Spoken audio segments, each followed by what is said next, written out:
we talk about the deep state, we talk about the globalists, inflation versus deflation. Well, I mean, Here at Mar-a-Lago. I'm baffled that this isn't front page news. Do you guys support a specific political party, or do you dislike both of them? Oh, it worked like a charm on you guys. Let's go, Brandon. Benjamin Netanyahu, what are you up to? So we have this masterful, insane, beautiful thing that Trump did where he comes along, he says this big threat that he made the other day, January 8th to be exact. I'm going to show you a video. He says, if Israel and Hamas don't make up, if Hamas doesn't release the hostages, there's going to be hell to pay. And then what do you know? Like 1 week later on the dot, Hamas says they're going to release the hostages and they're open to a peace deal. And everybody is giving Trump credit for it across the board. This clip that I made encapsulates this perfectly. So check this out. Hostages aren't back. I don't want to hurt your negotiation. If they're not back by the time I get into office, all hell will break out in the Middle East.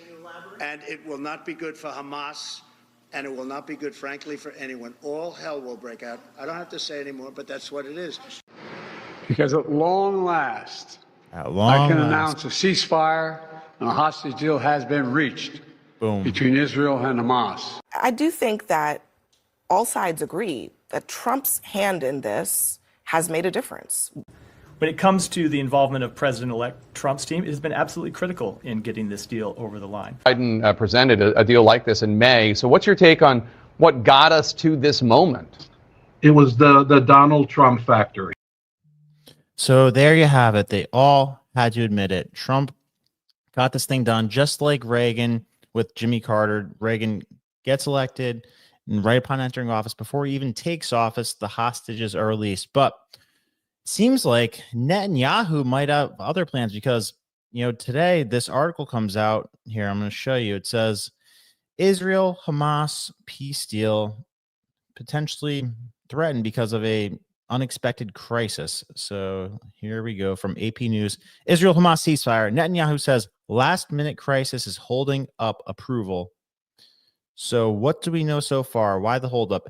The Israeli cabinet was expected to vote on the deal Thursday today, but Netanyahu's office said they won't meet until Hamas backs down, accusing it of reneging on parts of the agreement in an attempt to gain further concessions without elaborating. That's key. Is the deal at risk? It is not clear if Netanyahu's statements are merely reflected in jockeying to keep his fractious coalition together or whether the deal was at risk. A senior Hamas official said the group is committed to the agreement announced by the mediators. What would the deal mean for the war? The agreement would bring relief to the hard-hit Gaza Strip, where the Israeli offensive has reduced large areas to rubble and displaced around 90% of the population to 2.3 million, many of risk of famine.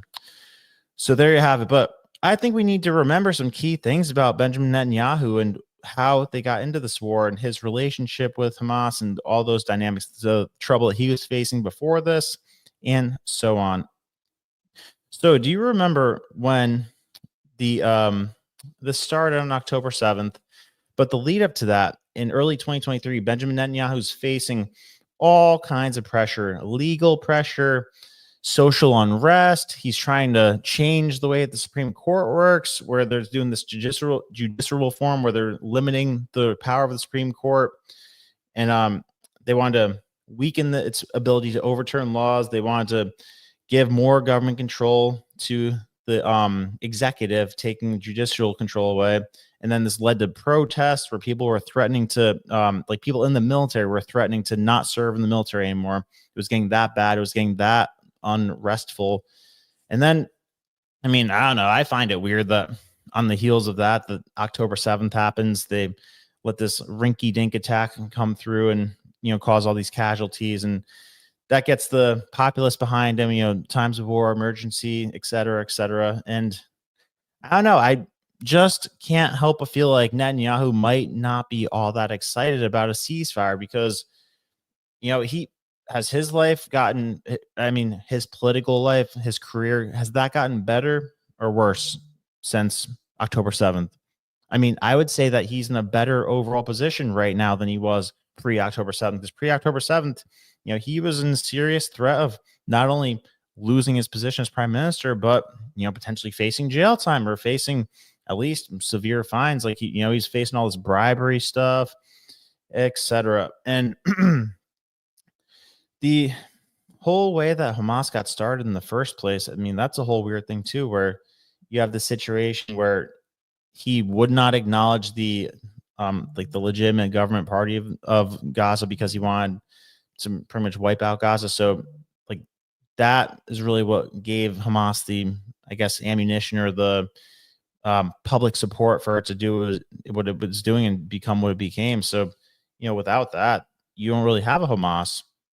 So I mean, like they're set to vote on this thing again tomorrow, but I don't know. I'm not too confident about this. I feel like it's in serious jeopardy. So if you don't remember, Palestine originally had something called the Palestinian Authority, which was like the government of the West Bank. And by blocking peace talks and opposing a two-state solution, like, some people say Netanyahu weakened the moderate Palestine leadership and enabled the situation where this extremist group came in and started actually, like, I guess, giving the people what they want, you might say.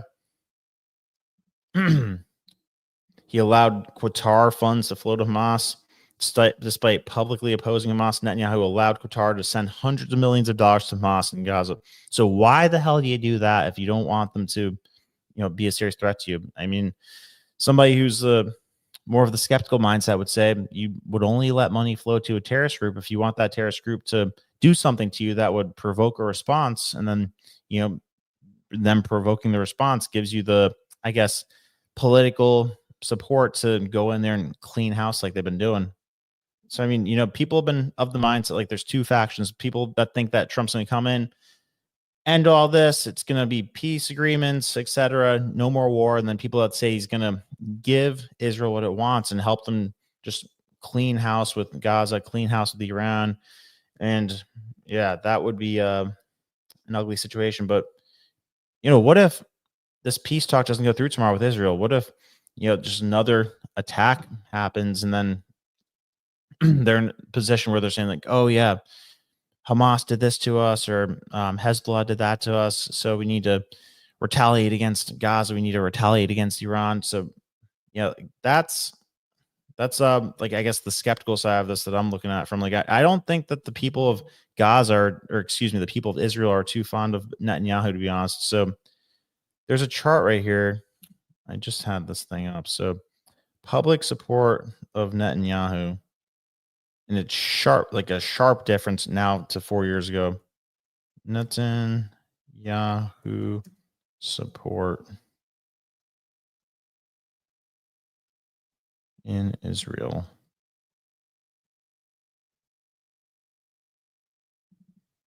Approval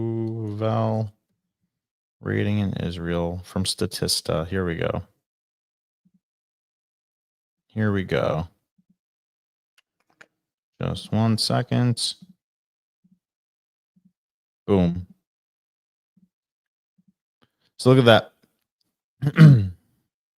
Unfavorable shot up from, what's that, 46% to 58% just in the last, what was that, I guess, 7 years. But let's see, I guess it's interesting. So shot from 52% to 58% from the time that October 7th happened till now. So that's not a small number. So I think that the people of Israel aren't too happy with what Netanyahu's doing either. I think that, like, my skeptical side of me, I feel that Netanyahu doesn't want this peace deal to go through. I think that he's surprised about how effective Trump was able to be just from, uttering the words that there's going to be serious consequences to pay if the hostages are not returned. But this guy, I mean, like, if you look at what he's trying to do with the Supreme Court in Israel, it's like a real dictator type of thing. So some of the I researched like some of the, like, the, because they say judicial reforms, but they don't really like give you the exact things that he's trying to do. So currently Israel Supreme Court can strike down laws if they violate Israel's basic laws, but the reform would allow the parliament to override Supreme Court rulings with a simple majority of 61 out of 120 seats. So would severely reduce judicial oversight, allowing the government to pass laws with little legal restraint. Another thing is that there's this thing called, what is it? So stripping them of the reasonableness standard. So the Supreme Court currently has the power to block government decisions deemed unreasonable. And like, for example, appointing unqualified officials, corruption, or abuses of power. The reform would eliminate the court's ability to use reasonableness as a basis to overturn the government's actions. So, I mean, I don't know. So far, guys, like, are you with me on this, or am I being crazy? Like, like, do you think that Hamas is actually giving Israel a hard time with this peace agreement if they are terrified of what Trump's going to do? Because I think that, you know, the way that Trump speaks, the way that he makes threats, I think that puts the fear of God into Hamas, and I think that they're like just ready to pull out on this, because you didn't hear anything about Hamas when Trump was in office. So let's see what we got in the comments so far. Alan Satoshi Greenman says, I'll be on late. Missed this episode. Have fun, everyone. Thank you for always being a regular Alan Satoshi Greenspan. He's a day one guy. I love that guy. Harry Lawson says, it's pointless dealing with the Israeli government with the assistance of the United States. They have twisted, perverted, and reneged on every truce, ceasefire, and agreement since 1948. Yeah, I mean, it seems like they just want to destroy things that are around them, which, you know, you wonder why everybody in the Middle East is so pissed off, and that might be a reason. It's sorry, Azul says, as if that was, hello, as if that evil man ever wanted peace. Yeah, no, I don't think he does want peace, not one bit. Yep, Mossad let October 7th happen. I think so too. Similar to CIA with 9/11, 100%. Create the crisis and do not let that shit go to waste. Typical Rothschild stuff. You know, I always wonder. I mean, I have my feelings, but I always wonder, because they're so good at hiding their fingerprints now. Like they learned how to do that 100 years ago. Because like Rothschild impact on society was like abundantly clear as far back as the early mid 1800s, and like at that time they started already using frontmen for them. So like if they're still active, they must have layers and layers and layers of frontmen. So I read this book called The Israeli Lobby, and I got the PDF of it, and I did a Control F, and I typed in the name Rothschild.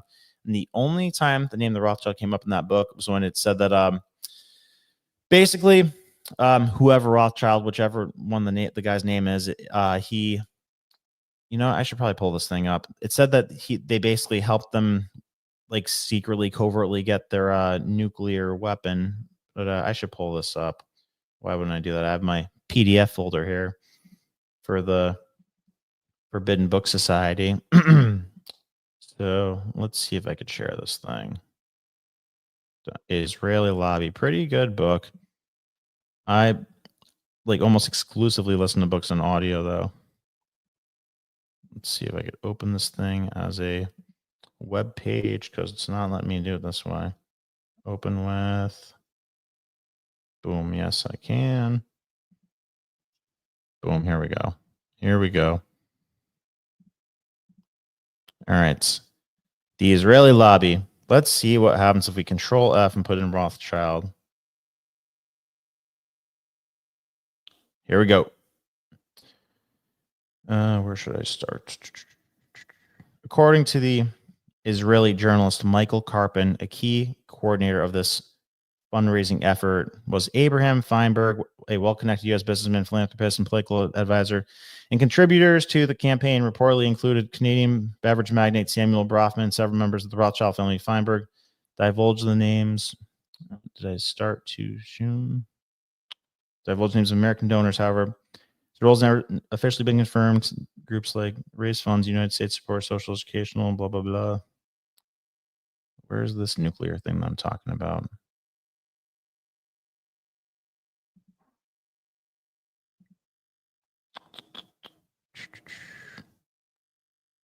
Nuclear. Flow of money to Israel has been crucial boon. Private contributions, U.S. citizens paid in proper important strategic role, preponderance in memoirs. Israeli Prime Minister Shimon Shimon Peer revealed that private contributors from wealthy disparate Jews helped finance Israel's clandestine nuclear program. Here we go.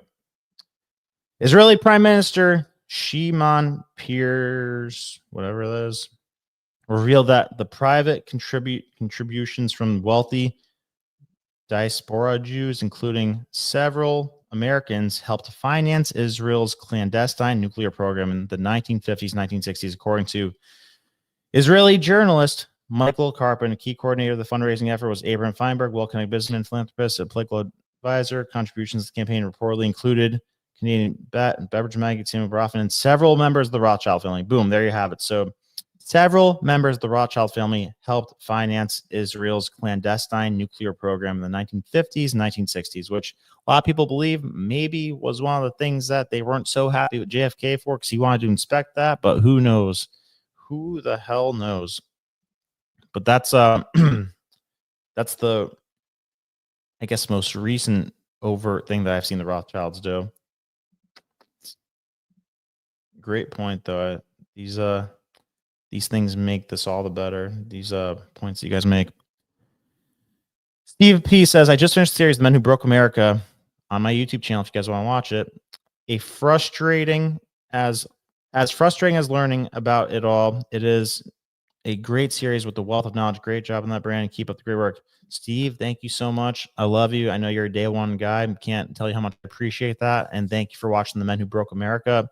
So we're 5 parts in right now. I think it's going to end up being like 10 parts. So see, part 1 was like kind of how Rothschild went from rags to riches. Part 2 is how they started and financed the French Revolution. Part 3 was how they, I guess, pulled a fast one on George Washington because they were kind of intertangled with with Alexander Hamilton, and Hamilton convinced Washington to implement the first U.S. central bank, which the Rothschilds were like 70% owners of. Then that causes massive inflation that that everybody's unhappy with. They ended after the 20-year charter ends, and then coincidentally in 1812, that's when the first one ends. That's when the War of 1812 happens. Nathan Rothschild's quoted as saying, if the U.S. does not re-enlist its central bank charter, then they will find themselves in the most terrible of wars. And they sure did. The British Army goes to war with the United States, because the UK pretty much acted on behalf of the Rothschilds by then. And, the fact that they had to spend a ton of money on war, they go into crazy debt, that they had to eventually put back in a central bank in 1816 to pay off the debt or inflate away the debt that they incurred during that war. Then, the whole thing happens again. It's terrible for the people. It's terrible for inflation. Andrew Jackson comes through, 1836. That's episode 4. It talks about Andrew Jackson's battle against the central banks. And then, he's a total badass. He's like Trump. He putting it all on the line, almost gets assassinated. It's crazy, but he ends up defeating the central banks and paying off the U.S. national debt, which is crazy. And then we have a surplus that we give back to the taxpayers. It's insane. Then episode 5 is, what the hell was it? It was the Civil War, how the Rothschilds were responsible for the Civil War because they didn't like how America had broken away from the central banking system. So they, give money to this group called the Knights of the Golden Star or something like that. And they're pretty much like the original KKK, and they start messing with the North and saying they want to split and make this deal with France, or the South and France get the South, and then the North would go with UK. So Lincoln fought ruthlessly against that. A little known fact, Russia actually saved our asses during the Civil War because they were one of the only other countries that weren't involved in the central banking system. So they also hated the Rothschilds, and we get Civil War starting, England to our north and Canadian border ready to invade, France on our southern border ready to invade, and Russia pulls up on our shore, says to us, if they mess with you guys, we're all in. We will help you guys annihilate them because we don't like the central banking bullshit either. So that's episode 5. That's where we're at in the timeline. I've been putting together the next episode because the next episode's going to get into how JP Morgan was a front man for the Rothschilds, and everybody. So they were so clever that JP Morgan faked being anti-Semitic just to shed doubt on any belief or notion that he was a frontman for the Rothschilds. So, because I mean, like the strongest evidence for that is that they saved his dad's bank or his dad's financial investment house during the crash of whatever year there's a crash during. His bank was like the only one to survive. It was called the what the hell was it?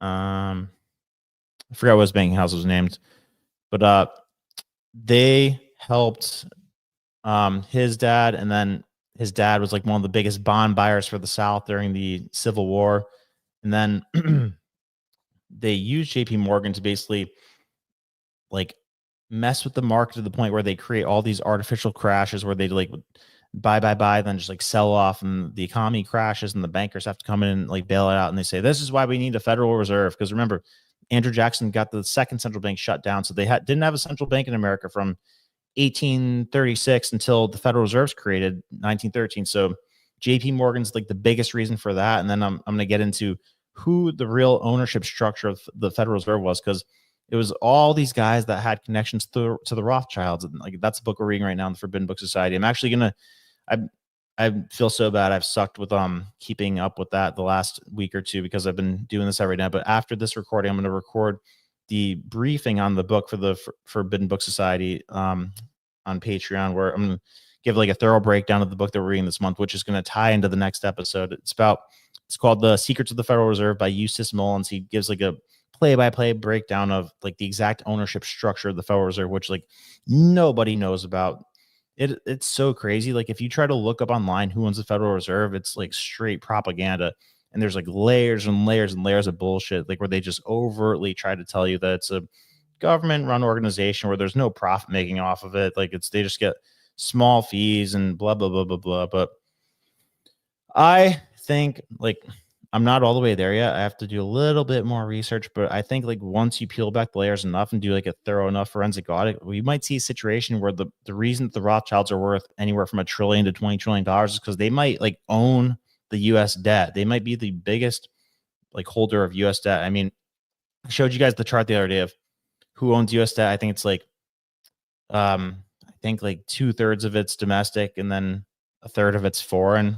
I mean, of course, they're not going to like, it's not going to say Rothschild owned when looking up who owns the U.S. debt. But I think like from with their, what do you call it, like representatives or whatever, like through the layers of people and minutia that they put between them and like what it says on paper, I think that they might own a lot of the U.S. debt. And, you know, like who controls what the Federal Reserve does? Who the hell is in their ear telling them, yeah, put rates up this time or don't put rates up this time? That's the $1 million question. So that's going to be episode 6. After that, I think we're going to get into the Great Depression, because there's some really gnarly stuff that the Federal Reserve did with the Great Depression. And like it seems like they completely orchestrated it. And I mean, just freaking wild. And after that, we're going to get into some interesting things with World War II, where like I don't know why money was flowing from Kuhn and Loeb, which is a Rothschild connected bank, to Hitler. Like what? Kuhn and Loeb was funneling money to the Bank of International Settlements, who was then giving money to Hitler. So like you have all these American companies and banks that were just funneling money to the Nazi party.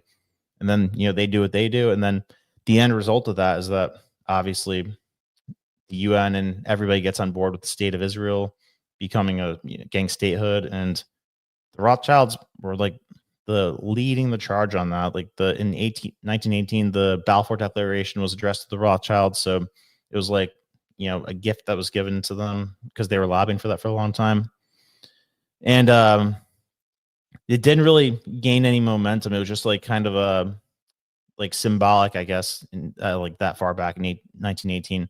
But after World War II, you know, like the whole world was on board with it. Like the UN gets behind it and everything. And they start putting the settlements there.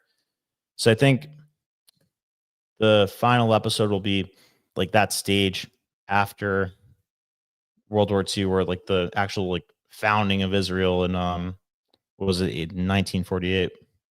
So yeah, that's how that's gonna go. And if you guys want to watch that, you could find that on the playlist on my channel called The Men Who Broke America. Ben M says Ben Zion Militsky is a demon. I do not know that name. He's an enemy of the free, peace-loving Americans. I will have to look up who that person is because I do not know who that person is. H7 says they don't want peace. They want war. They created and funded them. They never want this to end. I agree. Alan Satoshi Greenspan. Speaking of the actual Alan Greenspan, I think there might just be something there if I look deeply enough into who he's connected with, because that's a weird situation, and it's super interesting that you picked that name and then put Satoshi in the middle of it, because Alan Greenspan was the longest serving Federal Reserve chairman. He was there for like 30 years, I think, and he was there when they were jacking rates up to like 20% for a 10-year period.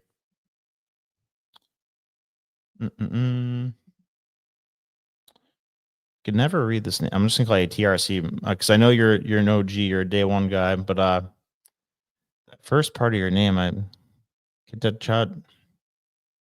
Hit Cat Chuang. Yeah, I'm gonna go with TRC. Love gangster warrior President Trump. Yeah, he freaking is. It's insane. Like, I feel like we're gonna have, if people don't get in the way, we're gonna have world peace. Steph, how you doing? Another OG day one. Thank you for being here again. BB is one crafty political grinder, says CYB. We will see how long the ceasefire lasts. I know. I do not have a good feeling about that. And like, I mean, shit, guys, how much influence does Israel have over Trump? I mean, like, I think that's an important question to ask. F Biden, Democrats. I know. Can't trust the little hats. I know. These little hats are. I know, guys. I know. All right, that's the second person that said Mr. Is this like code name for Netanyahu? Oh, let me type in this name. What is it? What Milowski? Benzian Milkowski? Let me look this up. Milkowski. Am I missing something here?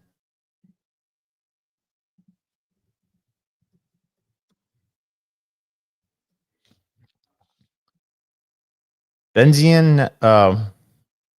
So who's that? Is it his dad? Who's this guy?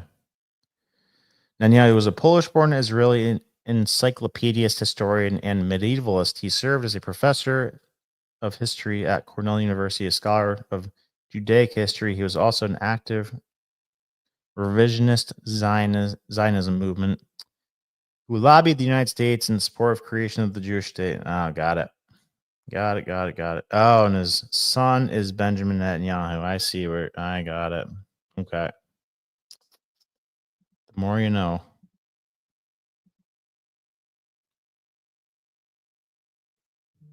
Ooh, DNA tests in Israel are illegal? Oh, I gotta look that up too. Shit. Is that right? Wow, guys, we got a sharp group here. Are DNA tests in Israel illegal? Says the AI bot says no, DNA tests are not illegal in Israel, but there are regulations that govern them. Genetic testing is common in Israel. The country has a law that governs genetic testing. Okay, how to govern it? This law regulates genetic testing in Israel, including the information that must be provided before and after, and who can provide genetic counseling. A court order is required to perform a genetic testing, prove a family relationship. Uses of DNA testing in Israel: birth defect prevention, family relationship testing. Israeli citizens and foreign nationals can use genetic testing to prove family relationships. Immigration: Israel's considered using genetic testing to determine if potential immigrants are Jewish. Got it. And what's this fact checker say? Anytime there's a fact checker, I am interested. While genetic testing is not outright illegal in Israel, there are significant legal restrictions to DNA that limit access to DNA. In August 2024, a rumor spread on social media that doing a DNA test in Israel was illegal. Some social media users claimed that this was because it would reveal many Israelis were not ethnically Jewish or did not have ancestors from the Middle East. One ex-user who put whose post had amassed more than 3.8 million views as of this writing asked, "Why is it illegal to DNA test in Israel?" Another claimed DNA tests are illegal in Israel. Yada yada yada. Similarly, on November 23rd, Facebook post read, "Do you know it's illegal for people in Israel to do DNA tests? Why? Blah, blah, blah." What the law actually says. The confusion stems from Israel's genetic information law in 2000, which regulates genetic testing to protect privacy and prevents misuse of genetic data. The law does not prohibit DNA testing outright, but imposes strict regulations, especially on tests that determine family relationship, potentially paternity tests, etc. The law states, if we translate from Hebrew, this part of the broader framework. Got it. Okay. So is there any more? Legal but highly regulated. Times of Israel reported in 2019 that MyHeritage DNA testing kit was not available in Israel as the country does not allow private genetic health screening. Interesting. Similarly, eNet News website reported in 2019 in Israel, it's forbidden to sell home kits for DNA testing. One of the leading companies in this market is MyHeritage, an Israeli company. But an Israeli who tries to order such home kits through its website will not find price, delivery options, services blocked for Israelis. Interesting. Israel Democracy Institute also reported that the sale of DNA test kits in home is prohibited in Israel, adding that quite a few Israelis managed to circumvent the ban. Wow. In 2019, Israel's Ministry of Health confirmed to eNet that it is possible to conduct DNA tests in Israel without a court order. The law does not allow the sale of such kits in Israel. However, when asked specifically about the use of ancestry kits for personal curiosity and not for health reasons, the ministry staff indicated that they do not recognize this type of application. It also explained that according to the genetic information law, a DNA test should only be conducted in a recognized and licensed genetic laboratory or genetic institute, and such a thing cannot exist in kits sold directly to the public. Reasons behind the restriction highly concerns regulated interpretation DNA testing kits, such as heavily criticized their degree of reliability, interpretation of results, and potential impact on individuals and their families. Regarding genetic tests to determine family ties, the ministry emphasized the law requires a court order to authorize such tests, ensuring the decision is made with consideration of the best interest of all involved. Officials further stressed the potential consequences of performing these tests, particularly in the context of religious law, where results blah blah blah. Got it. Okay, we get the point. So wow, yeah, it seems like it is a very different situation in Israel for genetic testing. I wonder why. That's super interesting. Good call, Istari Azul. I did not know that. Truth is Christ. Hell yeah. Got you.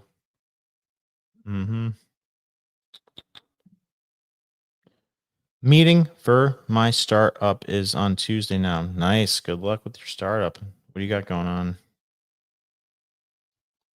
War criminal Netanyahu. Hell yeah.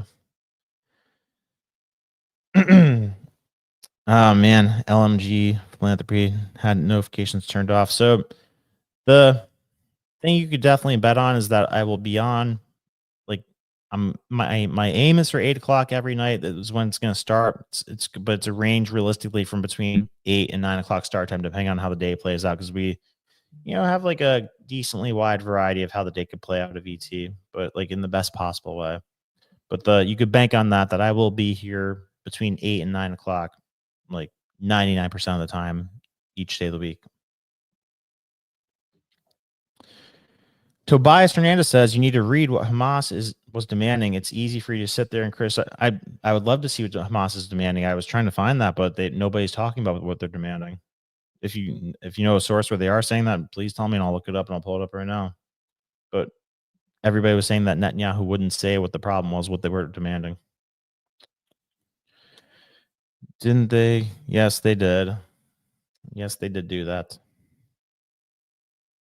I heard saying Christ is king in favor of the Antichrist. Weird, but Roman Catholics have been playing with the scriptures for a long time. Wait for when the Pope brings everyone together, all nations. I know we need a better Pope. I mean, I'm not a big fan of the Pope that's in there right now. LMG Philanthropy says divide. What the Pope is doing is bringing all tongues together under one side, yet that divides where King James translator offers the truth, where Hebrew and Greek change the meaning. Yeah, I know. Which Bible should we trust? I mean, there's a lot of variations of it. Which one's the one that you guys trust the most? Amber says Old Net is a warmonger. I could see the talks going south because he bombed some place in the name of Hamas. Then he could say that Hamas didn't want it to end. I know that's the writing that I see on the wall. Schofield Bible. Yep. Well, I saw something on X, like a little mini doc. It was like 15 minutes where it said that the publishing house for the Schofield Bible, it was Oxford Publishing House, and that the Rothschilds owned it. So I did confirm that it was published by the Oxford Publishing House, but every time I try to look it up, it doesn't say or doesn't confirm that the Rothschilds own that. So I mean, if you guys could point me in the direction of like evidence that the Rothschilds, because I mean that's a shocking fact if the Rothschilds did own the publishing house that printed the Schofield Bible and added all the parts in it that says like protect Israel no matter what, et cetera, et cetera. Amber says, I don't know how long Trump will allow it though. So that's the key question is like, how much influence do they have over Trump? Because like, I mean, out of all the groups out there, it seems like he's willing to, let them do their thing the most and support them the most. I mean, and I do think that they played a significant role in helping him get elected 100%. Israel just lost 3/4 20-year soldiers in Gaza this week. Did they really? Holy shit.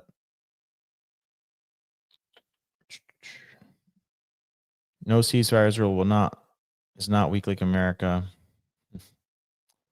I mean, weak by choice, but when we have a serious leader in power who's willing to use our military might, we are the opposite of weak. Like we were the most effective I've ever seen in my life with our military when Trump was in office. Like just by the sheer fact of him letting generals do what they thought was best. Yeah, you say no Arabs, no terror. I mean, yeah, like if their whole religious belief is that you can't coexist with other religions and you have to take them out, then yeah, that's the case. But you could also make the argument that we destabilize the shit out of the Middle East, like with the what the hell's it called?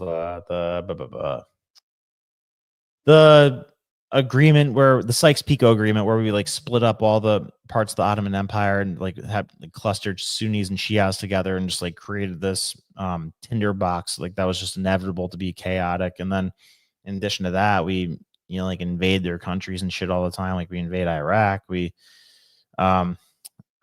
overthrown governments in Iran. We're like doing a coup against the guy that was good to us with the Shah. Like we destabilize the shit out of the Middle East, like and but it's hard to say if they would be so terroristic if we weren't doing that. But I mean, from what I understand, it does say in their religion, correct me if I'm mistaken, that you basically can't coexist with other religions, so that's not cool. Yeah, no, I think Hamas wants a deal. I think Hamas wants to just get as far away from this as possible. Blair Bittner says, no such thing as peace with Hamas. You're delusional if you think so. The world of God tells us what will happen in the end. Jesus Christ and Israel, all his people will be the last standing. So yeah, no, I mean, yeah, Hamas is a terrorist group, but the thing is that like they didn't need to be the ones in power. Like Netanyahu created the situation where Hamas ended up being the one in power. Like he didn't acknowledge the government that was like a more legitimate, more stable government before them. What was it called again? I said it before. Here, I got it here. What was this thing called? The Palestinian Authority was the government before Hamas, and then Netanyahu doesn't acknowledge that because he doesn't want them to govern the Western Bank and blocks peace talks, and then allows flow of money to Hamas, and then Hamas takes that government out. So, whose fault is that?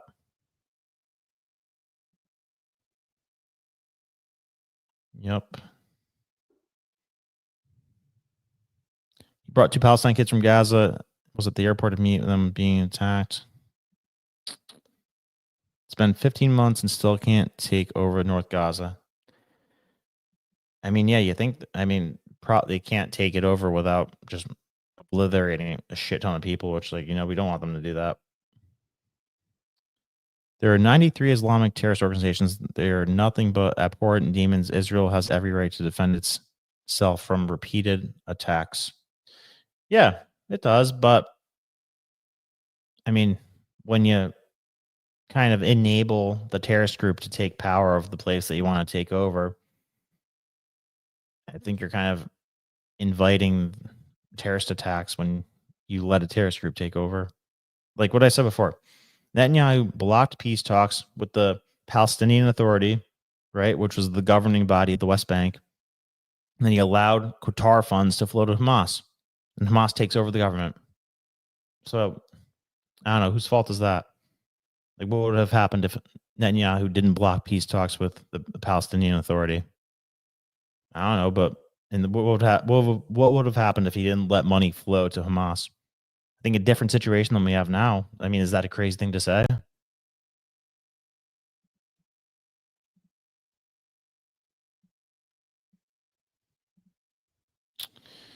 Just the other day on PBD, I heard the Muslims are taking over, but every other day I hear Vinny and Candace say the Jays are taking over. Yeah, it's a takeover in a different type of way, So like one's a takeover via population where they're just like outpacing the shit out of us in terms of birth rate, and then the other one, it's a smaller number of people, but they are just like the leaders of every major industry, like leaders in media, leaders in banking, leaders in Hollywood. And a lot of it's merit based, and they are very intentional about doing that, but yeah, they have a big impact on it. So I think, yeah, it's taking over in different ways.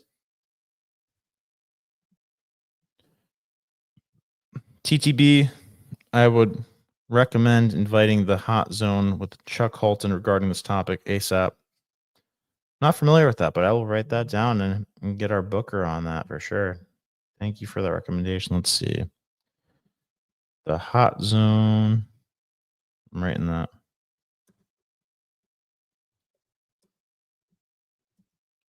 Chuck Holton. All right, we'll put that in motion right now. Thank you for the recommendation, LMG Philanthropy.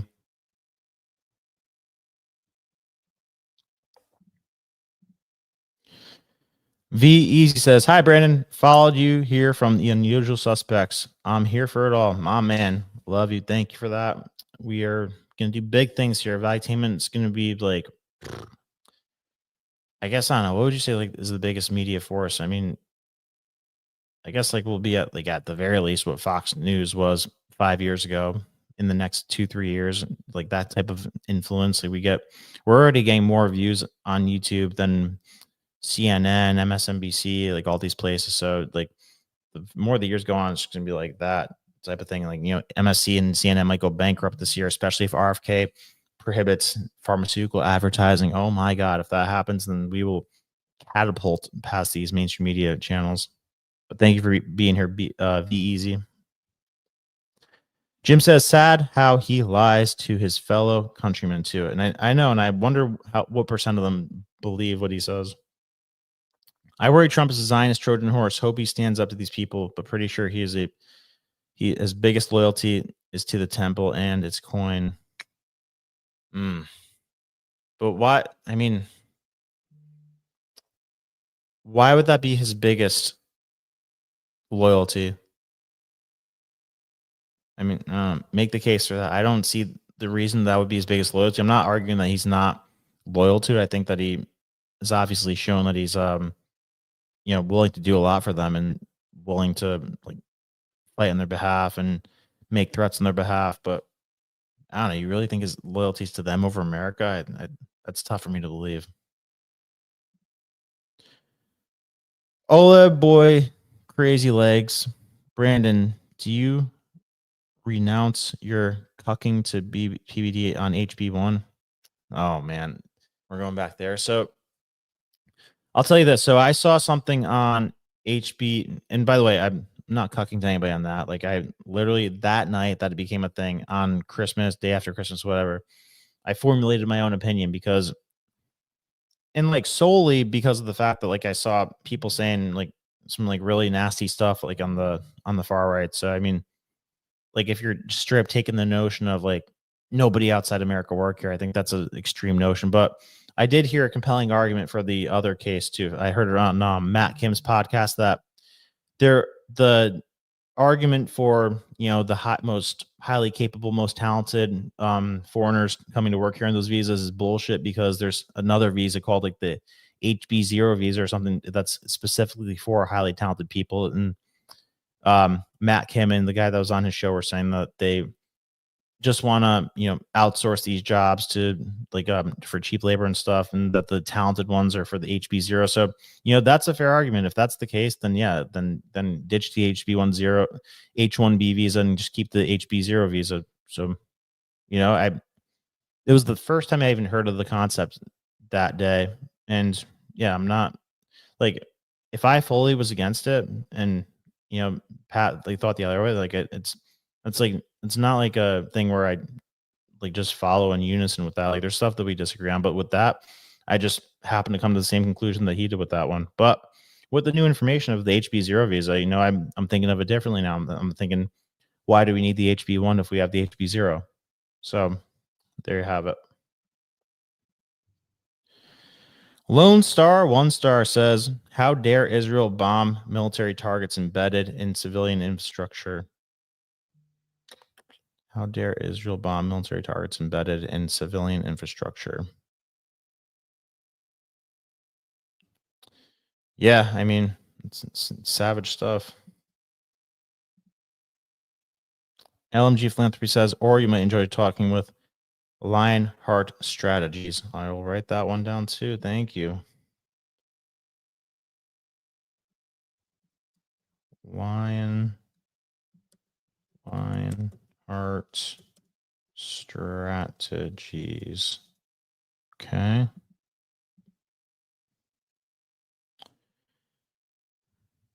Yeah, Muhammad did do that. Disgusting. So that's what their shit's found on. It's a major flaw. Rothschild bought Jerusalem in the late 1800s. Yeah, pretty much. Without the lies. Yeah.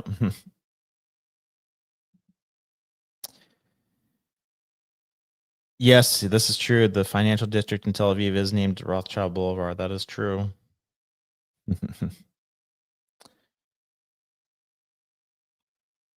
Yeah, no, that's a good 100%. And that's why we are on their side and not the other side. But it's not to say like you have to blindly be 100% on one side saying like everything they do is perfect and correct and everything the other side does is wrong and evil and everything. Like, so yeah, their religion's fundamentally like flawed. If Muhammad did what he did with that, with the 9-year-old, and then the whole premise of the religion is that you can't tolerate other religions and you want to kill people who change religions, so that none of that's okay.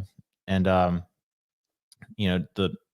Israel stuff isn't that hardcore. So yeah, that's why we're on their side, where we have more in common with them. But it's not like you could say Israel's 100% right and the other side's 100% wrong with everything they've done. It's more of like a, I don't know, 90-10 ratio at least.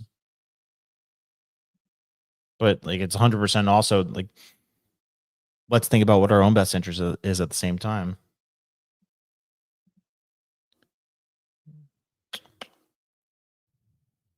Says we the best, says the Zeo Cuck, which I think that was in response to the HB1 comments. So thank you for that. We the best. Rent collector wants to talk shit today, and he says, "Bro, you're uneducated. It's hilarious." So okay, tell me why I'm uneducated. I haven't had a good old debate or fight in here, and like since I started streaming. So hit me. Why am I uneducated? Why is it hilarious? I mean, If you make good points, I'll invite you on this freaking chat and we could talk about it. I don't care. Like, the thing with me is that if I don't know something about something, I want to know about it, and I'll admit that I see it differently than I once said. Like I just said with the HB1 visa thing, didn't know about the HB0 thing with the highly talented people. So now my position's a little bit different on it. So rent collector, tell me what I'm uneducated about, and we will see where things lie.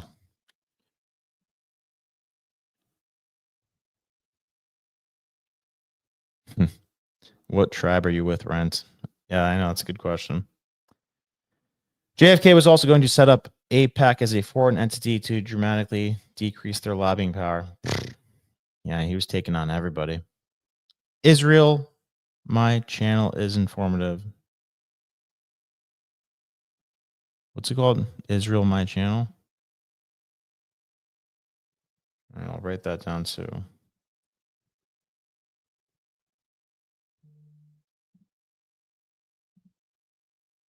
Well, check it out. Sounds interesting. I call on the Rothschilds to buy America. All right, there you have it. Yeah, no, I agree with that. That's what I said. I think that they own most of America's debt. I think that they are the founders of the Federal Reserve. Jim says, appreciate your journalism, Bram. Thank you, Jim. I appreciate you. Rent collector. Who cut your hair, bro? Your mom, he says. I think it's pretty good. Tight fade. What's wrong with it?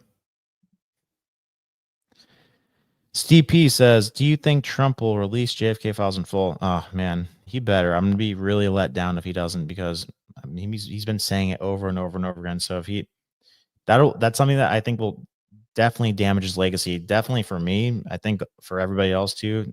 If he does not release those, big damage to his legacy.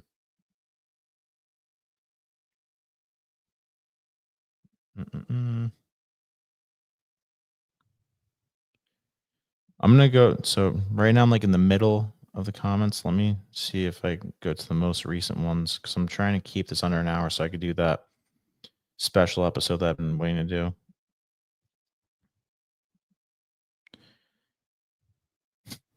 Rent collector being such a jerk today. Let's see. What did he say?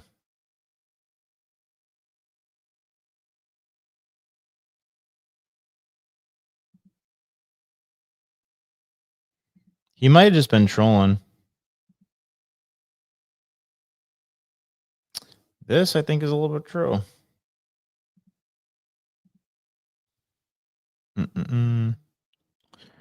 Chicago Mechanic says, imagine if 80% of our politicians were Mexican Americans and they started giving all of our money to Mexico. Would that be okay? Imagine if it was African sending money to Africa. Would that? All right, so it's not 80%, but I think or are you talking about the dual visa thing? Is that what you're getting at? One bank too many.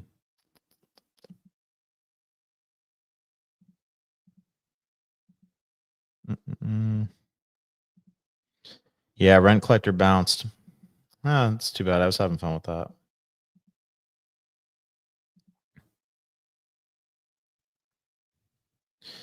Deep state adversary says no visas, period. That's my position. American jobs. So I mean, don't want to go down a whole rabbit hole on this one, guys. But I mean, here's the thing. Like, some Americans, just like everywhere else in the world, are lazy and don't have ambition. So like, you want to prioritize a lazy, entitled American that's collecting welfare over somebody who's just starving for a chance from another country that could end up being like a, big time contributor to our economy. Like I know we have a problem where a lot of tech CEOs are Indian, that's an unsettling thing. I agree with you there 100%, but like, it's a good thing that we have NVIDIA in our country, that's an American company. It's a good thing that we have Google. I mean, Google's turned a little bad on us, but like, it was probably a net positive to our economy that we had the best search engine company. I mean, I hope they kind of fade away now because it's gotten to be too much and they're being more of a political activist than a producer of goods and services right now. But I don't know. Like I said, if the HB0 thing is one that's strictly made for the smartest, most talented, we could take a small number, like a few thousand people from other countries. It's not a big deal. I'm not worried about our job market's like 165 million people. Like it's not that deep. Elon, Zuck, Mr. Beast are globalist Trojan horses. So Elon or Mr. Beast, which one is more likely to be the Antichrist? Because I think those are two of the top contenders in my book for people that I think might be the Antichrist.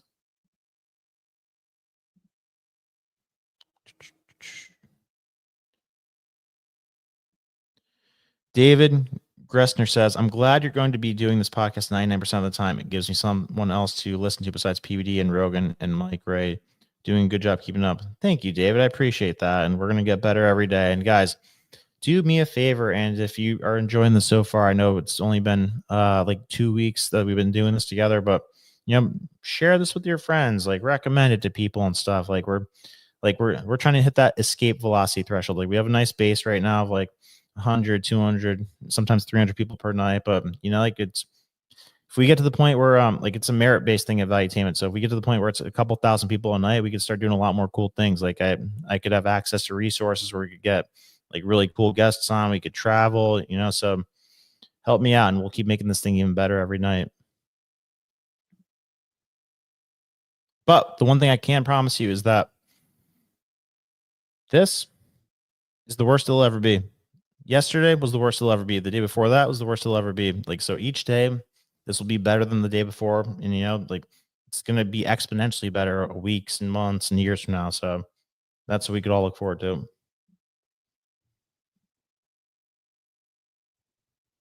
Ambassador Saul. All right, we got some shit talking in here tonight. I love it.